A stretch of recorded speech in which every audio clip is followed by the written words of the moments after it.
Shalom sahabatku, sebelum kita merenungkan kebenaran firman Tuhan di pagi hari ini, mari kita sama-sama berdoa.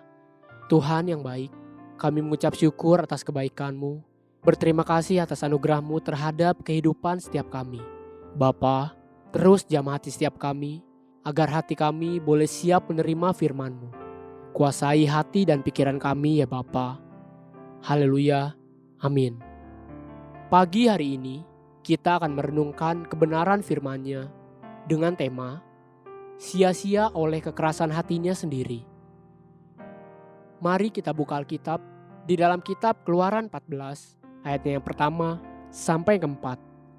Berfirmanlah Tuhan kepada Musa demikian, katakanlah kepada orang Israel supaya mereka balik kembali dan berkemah di depan Pihahirot antara Migdol dan laut, tepat di depan Baal Zefon. Berkemahlah kamu di tepi laut. Maka Firaun akan berkata tentang orang Israel, mereka telah sesat di negeri ini, padang gurun telah mengurung mereka. Aku akan mengeraskan hati Firaun, sehingga ia mengejar mereka. Dan terhadap Firaun dan seluruh pasukannya, aku akan menyatakan kemuliaanku, sehingga orang Mesir mengetahui bahwa akulah Tuhan. Lalu mereka berbuat demikian. Jika ada orang yang disebut keras kepala, mungkin Firaun pada zaman Musa adalah orang yang paling keras kepala. Bahkan mungkin tidak berlebihan jika dia disebut sebagai orang yang sangat bebal dan bodoh.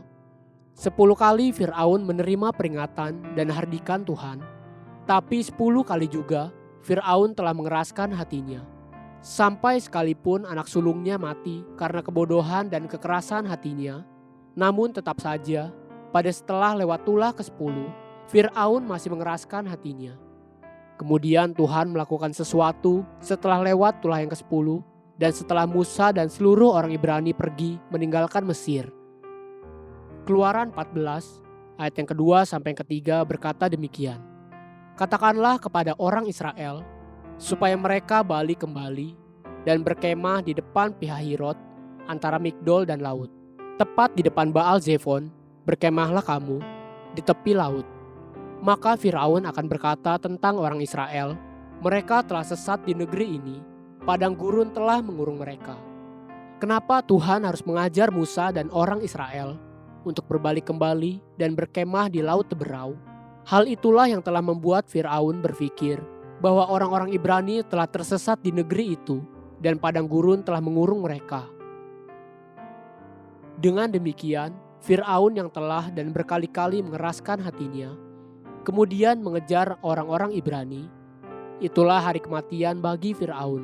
Firaun dan seluruh tentaranya terkubur di dalam laut Teberau atau Laut Merah.